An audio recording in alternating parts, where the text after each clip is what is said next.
श्री सरस्वती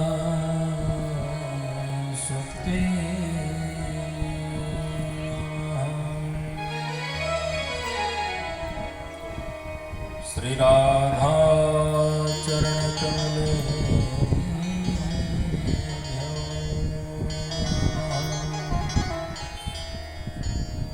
श्री मात पितृचरण कमले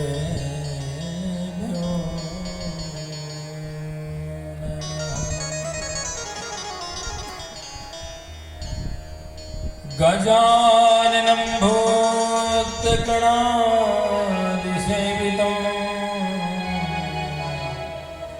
कपित्थजम्बो फलचारुभक्षणम्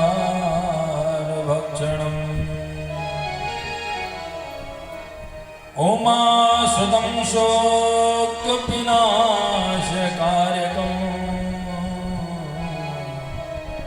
नमामि विघ्नेश्वरपादपङ्कजम्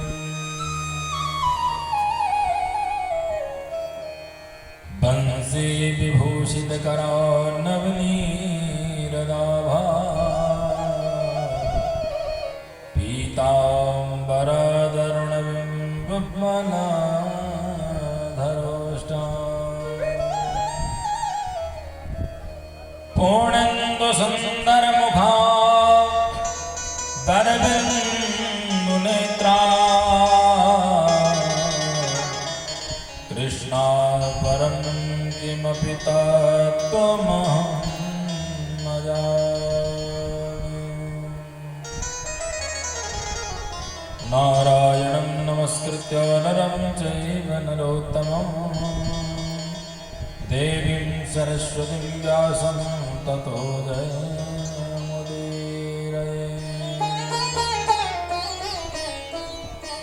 श्री सीतानाथ समारंभो श्रीरामानन्दमध्यमा अस्मदाचार्यपर्यन्तां वन्दे गुरुपरम्परा।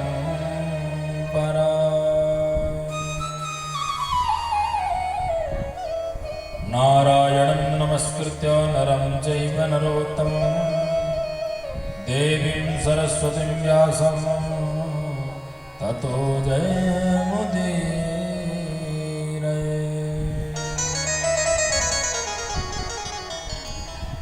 उल्लङ्घसिन्धो सलिलं सलिलं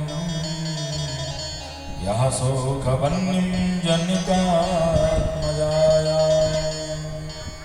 आदाहतेने वदताह लङ्का नमामि तं प्राञ्जलिनाञ्जनेयम्। गुरुर्ब्रह्मा गुरुर्विष्णु गुरुर्देवो महेश्वरः गुरुर्साक्षात् परब्रह्म तस्मै श्री गुरुवे नमः। अंजनी नंदन पवन सुत महावीर हनुमान श्रीमद्भागवत की कथा सुजन करहु प्रभुआन। श्री शुकाचार्य के पद कमल पुनि पुनि करहु प्रणाम। श्रीमद्भागवत की कथा सुजन करहु प्रभुआन। जय जय श्री राधारमण जय जय नवल किशोर जय गोपी चित चोर प्रभु जय जय माखन चोर जय जय माखन चोर। श्री श्री आनंद श्री अखिल कोटि ब्रह्मांड नायक जगत नियंता जगत आधार अकारण करुणा बुलारे परम प्रभु परमात्मा श्री राम राघवेशु अखिल ब्रह्मांड कार्यकारिणी जगधात्री पारंबा जगदम्बा मां सुखचोरी जो अनंत बलवंत तात श्री हनुमंतलाल जो उपस्थित जन आए मन और वाणी को पवित्र करने के लिए भगवत नाम संकीर्तन, तत्पश्चात प्रवेश करते हैं श्रीमद् भागवत कथा। मेरो राधा रमण गिरधारी, गिरधारी श्याम बनवारी। मेरो राधा रमण गिरधारी, गिरधारी श्याम बनवारी। मेरो राधा रमण गिरधारी, गिरधारी श्याम बनवारी।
बोले वृंदावन बिहारी लाल की जय हो श्रीमद्भागवत महापुराण की जय श्री सुखदेव जी महाराज की जय हनुमंत लाल की जय सभी संतों की जय सभी भक्तों की जय जय जय श्री राधे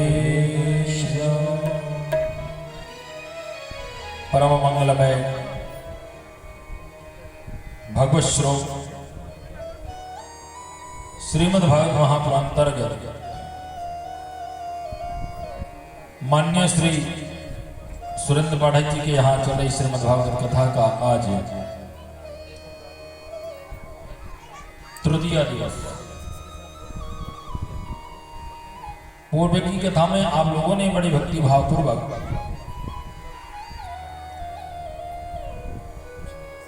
भगवान शिव और माता पार्वती के विवाह का सुंदर आनंद और पावन चरित्र को श्रवण किया। किस प्रकार से भगवान ने मां पार्वती की परीक्षा लिया, किस प्रकार से मां ने अपने धैर्य का परिचय दिया, इसके पश्चात भगवान शिव प्रसन्न होकर के मां की सभी इच्छाओं को पूर्ण किया और मां के साथ सुंदर पाणी ग्रहण संस्कार किया। विवाह करने के पश्चात भगवान लेकर के वहां से माता जी को कैलाश पर्वत को पधारते हैं और जैसे कैलाश पर्वत को प्रभु पधारे तो बड़ा स्वागत हुआ माता पार्वती का कैलाश पर्वत पर, क्योंकि आज मां अपने घर पर प्रवेश कर रही है। बड़ा सुंदर स्वागत होने के पश्चात माता निश्चिंत होकर के भगवान भोलेनाथ जी के द्वारा राम कथा का श्रवण करते, क्योंकि घर बैठे बैठा श्रोता मिला और जो राम और रसिक श्रोता, ऐसा श्रोता पति रूप पर प्राप्त हुआ।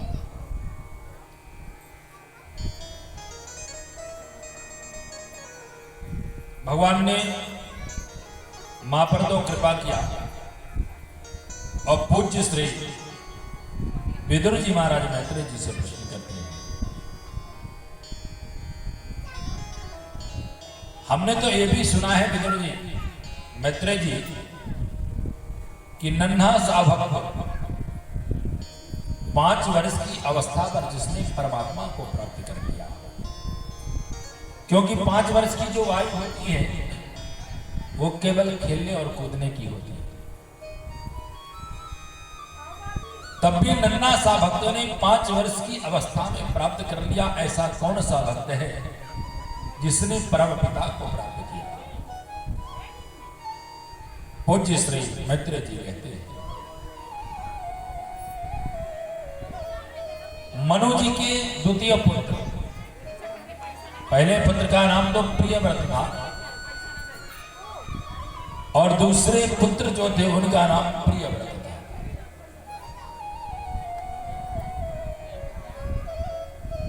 प्रियव्रतोत्तान पादो शतरूपा पतये सुतो वासुदेवस्य कलया रक्षायां जगता स्थितो।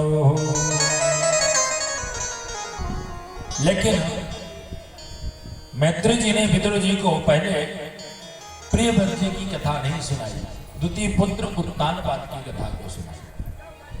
जो मनु जी के द्वितीय पुत्र हैं उनकी कथा। जाये उत्तानपादश्च सुनीति रुचि सुस्त्रयो असुरुचि प्रेयसी पत्रो नेताया सुभद्रवो। मनु जी के द्वितीय पुत्र उत्तानपाद, जिनकी 2 पत्नी थी, एक का नाम था सुनीति, तो दूसरा का नाम था सुरुचि। उत्तानपाद कौन है? अध्यात्म की यदि बात करें तो हम आप ही उत्तानपाद हैं। जो उल्टा पैदा हुआ हो उसको उत्तानपाद कहते हैं, और मनुष्य ही है जो उल्टा पैदा होता है। उदगतौ पादौ सब उत्तानपादा, जिसका सिर नीचे को हो और पैर ऊपर को हो उसको उत्तानपाद कहते हैं। हम आपके यहां दो पत्नियां, एक का नाम अच्छी बुद्धि और एक का नाम मनमानी बुद्धि। अब केवल अपने समझने की बात है कि कौन सी पत्नी कब हमारे पास आ रही है। जब हमारा मन भगवत कार्य की ओर प्रेरित हो तो समझ जाना चाहिए पहली पत्नी का आगमन हो गया। वह कौन है? अच्छी बुद्धि। और जब हमारा मन इधर उधर घूमने का करे, उल्टा सीधा खाने का मन करे, तो समझ जाना चाहिए कि द्वितीय पत्नी का आगमन हो गया। क्योंकि सुनीति का अर्थ होता है सुष्टुर नीति सा सुनीति, जो शास्त्र के बताए अनुसार चलने वाली हो उसको सुनीति कहते हैं। और सुरुचि का अर्थ होता है स्वस्थ रुचिर यस्याह सा सुरुचि, जो अपने मन की करने वाली हो उसको सुरुचि कहते हैं। सुरुचि के उत्तम जैसा पुत्र हो सकता है, श्रेष्ठ पुत्र हो सकता है, लेकिन ध्रुव जैसा पुत्र कदापि नहीं हो सकता। ध्रुव जैसा पुत्र तो केवल शास्त्र में चलने वालों के पास ही होगा। जो शास्त्र की बात मानने वाला होगा उसी के ध्रुव जैसा पुत्र होगा। क्योंकि ध्रुव का अर्थ होता है दृढ़ निश्चय, ध्रुव का अर्थ होता है विश्वास, और ध्रुव का अर्थ होता है अटल सत्य।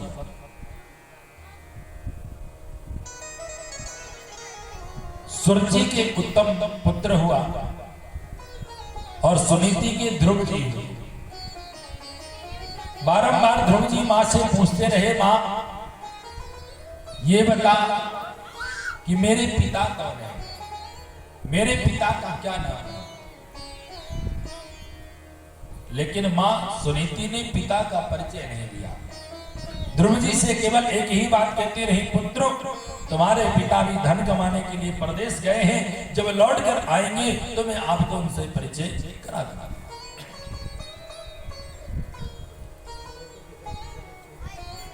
जब भी कोई ध्रुव जी से पिता का परिचय पूछता तो ध्रुव जी यही उत्तर देते, हमारे पिता धन कमाने के लिए परदेश गए हैं, जब लौट करके आएंगे तो मैं आपको उनसे मिलवा दूंगा। एक बार ध्रुव जी महाराज बच्चों के साथ खेल रहे थे। खेलते हुए कुछ बच्चों ने पूछ दिया ध्रुव जी से, तुम्हें अपने पिता का नाम पता है? तुम्हारे पिता कौन है तुम्हें पता है? ध्रुव जी से मां ने जो कहा था वही बात ध्रुव जी ने बच्चों से कह दिया, हाँ हमारे पिता परदेश गए हैं, वो धन कमाने के लिए गए हैं। हमारी मां ने भी नाम नहीं बताया, जब वो आएंगे तो नाम बता देंगे। बच्चों ने कहा, भैया जो यहाँ के महाराज उत्तानपाद है ना, वही आपके पिता है। आपकी मां ने आपसे बताया नहीं है, लेकिन सत्य यही है कि वही उत्तानपाद आपके पिता है। ध्रुव जी ने जैसे सुना आश्चर्य में पड़ गए, अरे यहाँ के महाराज मेरे पिता और मुझे पता नहीं। ध्रुव जी दौड़ करके भवन पर प्रवेश किए और जैसे भवन पर गए सेवकों ने रोक दिया, अरे बच्चा किधर जाता है? ध्रुव जी ने कहा, आपको पता नहीं है क्या मैं राजकुमार हूं, यदि मुझे अंदर नहीं जाने दिए तो आपको नौकरी से अलग करा दूंगा। सेवकों ने द्वार को खोल दिया और ध्रुव जी महाराज अंदर को बढ़े और जैसे उत्तानपाद को देखा, पिता कहकर के पुकारा है। उत्तानपाद तो अपने पुत्र ध्रुव के वचनों को सुनकर दौड़ा। जैसे उड़ करके दौड़ लगाई, वैसे दूसरी पत्नी जो सुरुचि थी उसने पकड़ करके हाथ को बैठा दिया, बैठ जाओ, आपके गोद में बैठने का अधिकारी मेरा ही पुत्र है। आपने मुझे वचन दिया या जो पुत्र मेरे गर्भ से होगा उसी को आप बैठा सकते हो। उत्तान बात तो बढ़ गए, लेकिन ध्रुव जी के मन में लगा कि लगता है मां ने पिताजी को इसलिए बैठा दिया कि मां स्वयं गोद में लेना चाहती हो मुझे। ध्रुव जी मां सुरुचि के सम्मुख पर जाकर अपने हाथ को ऊपर किया, ले मां मुझे गोद में उठा लिया। और मां सुरुचि ने रस्सी लेकर के ध्रुव जी को बांध लिया। यदि तुमको अपने पिता के गोद में बैठना है तो आपको भगवान की आराधना करनी पड़ेगी। तपसा आराध्य पुरुषम, जंगल में जा और जाकर भगवान की आराधना कर, और जब प्रभु प्रकट हो जाए तो उनसे वरदान में मेरे गर्भ को मांग लेना। और जब तू मेरे गर्भ में आएगा तब पिता की गोद में बैठने का अधिकारी होगा। जैसे ध्रुव जी महाराज ने सुना, क्रोध में भर गए। क्रोधित होकर अपनी मां सुनीति के पास आए और मां सुनीति के पास आकर के कहते हैं, मां मैं उस सुरुचि को जीवित नहीं छोड़ूंगा, उसने मुझे पिता के गोद में बैठने के लिए नहीं दिया और कह रही थी तुझे जंगल में जाकर के तब करना पड़ेगा, मैं उसको जीवित नहीं छोड़ूंगा। मां सुनीति ने तत्काल ध्रुव जी के मुख में हाथ को रख दिया, पुत्र किसी के प्रति अमंगल नहीं सोचा जाएगा। और तुम्हारी मां ने कह क्या गलत दिया? अरे मैंने तुम्हें तुम्हारे पिता का परिचय नहीं दे पाई और तुम्हारी सुरुचि मां ने तुम्हें परम पिता का परिचय बता दिया। जा प्राप्त कर ले, खोज कहां रहता है वो परम पिता। ध्रुव जी ने जैसे सुना मां को प्रणाम किया और प्रणाम करने से मां से एक ही बात पूछा, मां ये बता परमात्मा रहता कहां है? मां सुनीति ने केवल एक ही शब्द कहा कि हरि व्यापक सर्वत्र समाना, अप्रेम ते प्रगट हो ही मैं जाना। मैं और नहीं जानती, परमात्मा समझ गए हैं, कण कण पर व्याप्त है, लेकिन उसको प्रेम से पुकारो वो प्रकट हो जाता है। स्थान कहां है ये मुझे भी पता नहीं। मां के वचनों को ध्रुव जी ने सुना, प्रणाम करके मां को चल दिया, मैं जंगल में जाऊंगा और जाकर अपने परम पिता को प्राप्त करके रहूंगा। ध्रुव जी जंगल पर चले और जैसे जंगल पर तप करने के लिए गए, भगवान का सिंहासन कांप गया और भगवान उठ करके दौड़ लगा दिए, मेरा भक्त मुझे प्राप्त करने जा रहा है। इतना नन्हा सा भक्त, कहीं उसको कष्ट ना होने पाए। जैसे भगवान दौड़े तो भगवान के पैरों में जो बेड़ी लगी हुई है वो प्रभु को खींच लिया। प्रभु कहां जा रहे हो? आपने ही तो कहा है ना कि जब तक तुम कोई भक्त गुरुमुख नहीं हो जाएगा तब तक मैं उसको प्राप्त नहीं होऊंगा। और आपका बनाया हुआ नियम आप ही तोड़ रहे हो,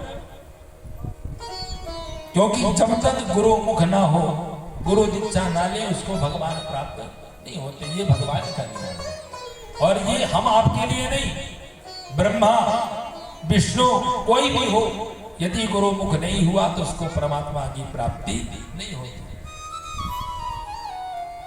बाबा ने भी यही बात को दर्शाया कि गुरु बिन भव निधि तरय न कोई, गुरु बिन भव निधि तरय न कोई, गुरु बिन भव निधि तरय न कोई, गुरु बिन भव निधि तरय न कोई, गुरु बिन भव निधि तरय न कोई, गुरु बिन भव निधि तरय न कोई, जो बिरंची शंकर सब होई, जो बिरंची शंकर सब होई,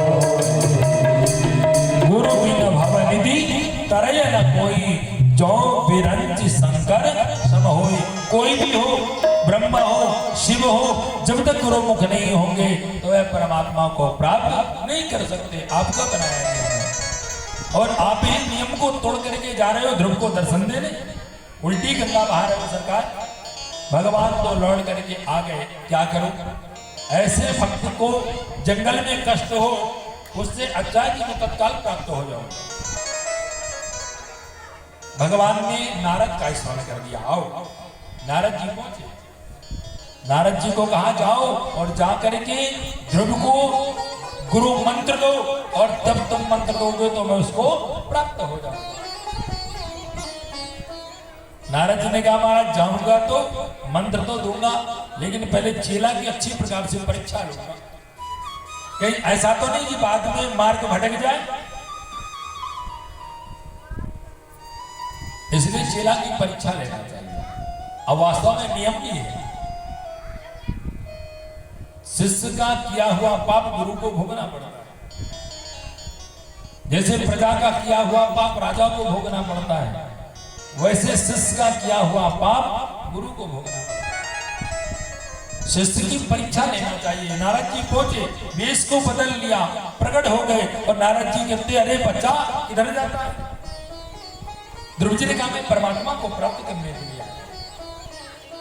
नारद जी कहते भी तेरी खेलने कूदने की अवस्था है, भगवान की प्राप्त करने की अवस्था नहीं है, जा घर लौट जा। यहाँ बड़े बड़े सिंह रहते हैं, तेरा एक बार में ग्रास बना लेंगे, दूसरी बार की आवश्यकता भी नहीं पड़ेगी। जैसे कहा, ध्रुव जी ने पूछा आप कौन है, आपका परिचय क्या है? ध्रुव जी ने इससे जैसे परिचय पूछा तो नारद जी ने कह दिया मैं नारद हूं। और जैसे नारद जी ने अपना परिचय दिया मैं नारद, तो ध्रुव जी ने तत्काल कहा मुझे नारद तो नहीं लग रहे, कोई पाखंडी जरूर लग रहे हो। क्यों? अरे यदि नारद जी होते ना तो वो भगवान की मार्ग से दूर नहीं करते, वो तो भगवत मार्ग की ओर प्रेरित करते। मेरी माँ ने कहा था यदि नारद मिल जाए तो उनको अपना गुरु बना लेना, और यदि नारद के दर्शन हो गए तो तुम्हें भगवान के दर्शन अवश्य हो गए। और जैसे सुना है नारद जी के नेत्रों से तो अश्रु बह चले। धन्य तुम्हारी माँ जो इतने नन्हे से भक्त को भेज दिया तप करने के लिए, और इतनी सुंदर शिक्षा तुम्हारी माँ ने दिया। वास्तविक वेश पर श्री नारद जी महाराज पधारे और नारद जी वास्तविक वेश में आकर के कान में 12 मंत्र श्री ध्रुव जी महाराज को दे दिया। और जैसे कान में 12 मंत्र को दिया, देने के बाद आशीर्वाद दे दिया, जा तत्ता जगच्च भद्रं ते यमुनाया स्तटं शुचि पुण्यं मधुबनं यत्र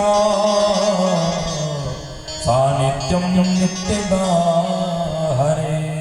हे पुत्र तुम्हारा कल्याण हो, जाओ। कहाँ? श्रीधाम वृंदावन।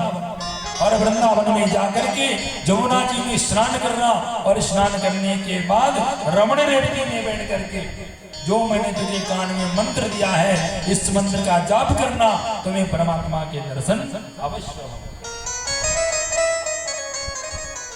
जमुना जी में स्नान करने के लिए कहा, क्योंकि जमुना कौन है? भगवान की प्रिया है, भगवान की भक्ति है, और जब तक भक्ति नहीं आती तो भगवान प्राप्त नहीं होते। कान में 12 मंत्र को दिया। ध्रुव जी महाराज श्रीधाम पहुंचते, जाकर जमुना जी में स्नान किया, और स्नान करके रमण रेवती में जाकर बैठे। बैठकर गुरु जी का ध्यान करते हुए और भगवान का गुरु मंत्र के द्वारा भगवान का स्मरण करना प्रारंभ कर दिया। और गुरु मंत्र के कान में जो मंत्र दिया गया था उस मंत्र का जाप करना प्रारंभ कर दिए। ओम नमो भगवते वासुदेवाय, ओम नमो भगवते वासुदेवाय, ओम नमो भगवते वासुदेवाय।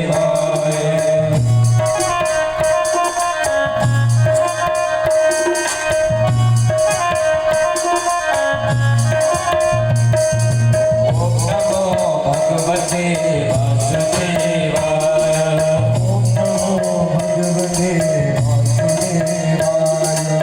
वासुदेवाय प्यारो नंद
वासुदेवाय। ओम नमो भगवते वासुदेवाय। और महाराज जिस समय ध्रुव जी महाराज अपना तप कर रहे थे, देखिए तप के कुछ नियम होते हैं। कुछ लोग नियम अपना अपना अलग अलग बनाते हैं। कई लोग संकल्प लेते हैं तो ऐसा संकल्प ले लेते हैं कि उनका व्रत हॉस्पिटल में खुलता है। व्रत भी ऐसा लेते हैं कि 9 दिन के लिए निर्जला व्रत, पता चले बीपी हाई हो गया, हॉस्पिटल में जाकर के व्रत खुलता है। नियम को साधना, शरीर को साधना एक एक करके करना चाहिए। ध्रुव जी महाराज तब कैसे करते हैं?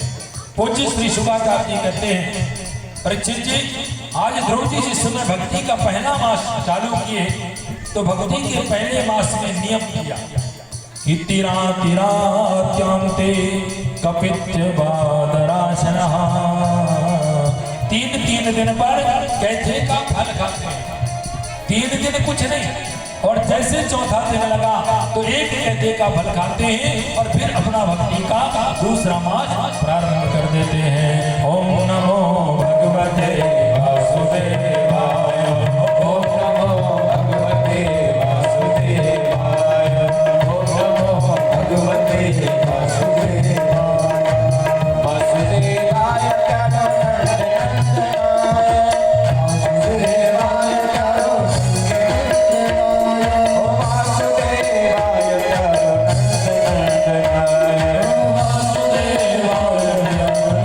नंदनाय। भगवते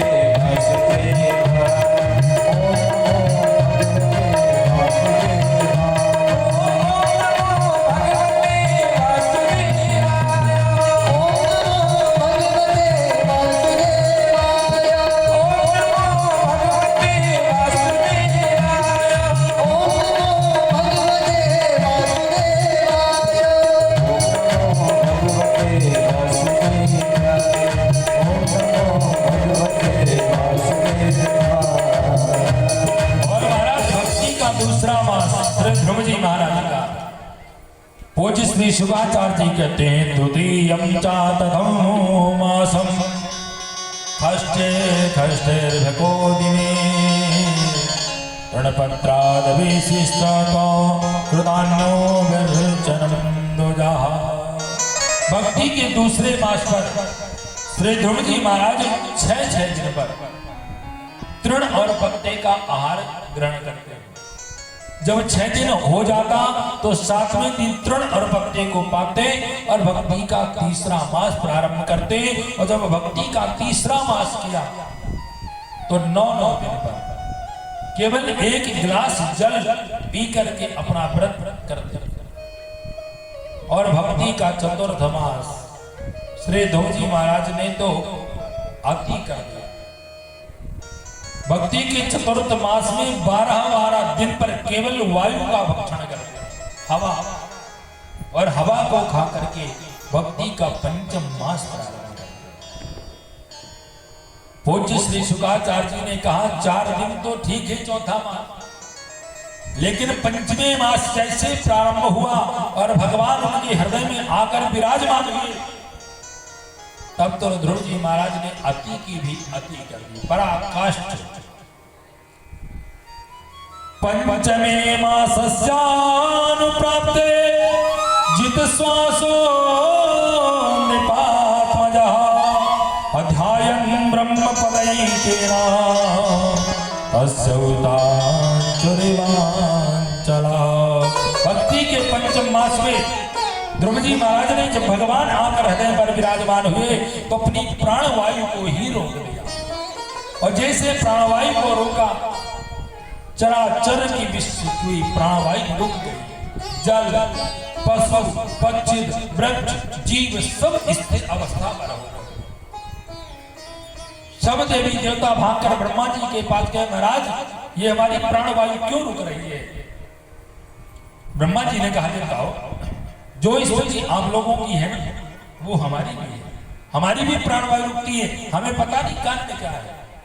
चलो चलते उस नारायण के बाद नारायण से पूछते हैं कि क्या कारण है। सब भगवान नारायण के पास जाते हैं और भगवान नारायण के पास जाकर के स्तुति करते हैं। नैवं विदामो भगवान् प्राणरोधं चराचरस्याखिलसात्वधाम्ना विदेहि तन्नो व्रजनादिमोक्षं प्राप्तं वयं त्वां शरणो। हे प्रभु, हमें पता नहीं ये हमारी प्राणवायु क्यों रुक रही है। कृपा करो सरकार, यदि कुछ हो गया तब क्या करेंगे। भगवान ने कहा चिंता मत करो, अभी मेरा नन्हा सा भक्त अपनी प्राणवायु को रोक दिया है। जिसकी प्राणवायु रुकते ही मेरी प्राणवायु रुकी और मेरी प्राणवायु रुकते ही चराचर विश्व की प्राणवायु रुकना प्रारंभ हो गई। चिंता मत करो, किसी को कुछ होने वाला नहीं है। मैं जाऊंगा, जाकर अपने भक्त को दर्शन दूंगा और जैसे दर्शन दूंगा तो अपनी प्राणवायु को खोलेगा और सबकी प्राणवायु चलना प्रारंभ होगा। भगवान मधुपुरी पर पधारते हैं। पूज्य श्री मैत्रेय जी कहते हैं कि आज भगवान पधारे लेकिन ध्रुव जी को दर्शन देने के लिए नहीं, क्योंकि भगवान पधारते हैं भक्त को दर्शन देने के लिए, लेकिन यहाँ भगवान दर्शन देने के लिए नहीं आए, ध्रुव जी के दर्शन करने के लिए आए। मधुर वरम वृत्त दुर्दक्षया, और एक सिर वाले प्रभु नहीं आए, ध्रुव जी को दर्शन देने के लिए 1000 सिर लेकर के आए, सहस्त्र मूर्धा प्रभु पधारे। मैत्रेय जी ने कहा मित्र जी, आज भगवान कहना चाहते हैं पुत्र ध्रुव चिंता मत करो, तुम्हारे एक सिर वाले पिता ने तेरे कपोलों का चुंबन नहीं किया, कोई बात नहीं, आज मैं तुझे अपने 1000 मुख के द्वारा तेरे कपोलों का चुंबन करूंगा। भगवान सहस्त्र मूर्ता पधारे और जब पधारे तो ध्रुव जी के सामने खड़े हो गए। बहुत देर हो गई, ध्रुव जी अपने नेत्रों को खोलने का प्रयास ही नहीं कर रहे। क्यों? क्योंकि जो छवि बाहर खड़ी है वह छवि पूर्व से ध्रुव जी के हृदय में विद्यमान है। ध्रुव जी तो उस छवि का दर्शन कर रहे हैं। भगवान समझ गए, समझे, अपनी छटा को अंदर से खींचा और जैसे कर्षित किया वह छटा अंदर से हटी, वैसे ध्रुव जी छटपटाहट के मारे अपने नेत्रों को खोला और जैसे खोला तो वही छवि को बाहर आया। जैसे बाहर पाए ध्रुव जी के नेत्र अपलक हो गए। भक्त और भगवान एक दूसरे को देखते रह गए, पलक हिली ही नहीं। देखिए पलक और पलक दोनों में अंतर होता है। पलक में निमि जी को स्थान दिया गया है, जो जनक जी के पूर्वज हैं, उनको पलकों में बैठाया गया, इसलिए पलक बार बार गिरती है, निमिष निमिष जल्दी जल्दी बार बार पलक गिरती है। पलक 2 बार अपलक हुए हैं। एक बार तो जब राम जी और मां किशोरी का भेंट हुआ तब अपलक दृष्टि कहा गया। क्यों? क्योंकि उस समय जब दामाद और पुत्री मिली तो निमि जी ने सोचा कि मैं यहाँ बैठा रहूंगा तो मेरे से बड़ा बेकार कौन कहलाएगा कि दामाद और बेटी मिल रही और मैं यहाँ बैठा हूं। तो निमि जी पलकों को छोड़कर भाग गए और जब भागे तो पलक खुली रह गई। वहां बाबा गोस्वामी तुलसीदास जी ने अपलक कहा। और जब आज भगवान आए तो भगवान के सन्मुख पर ध्रुव जी की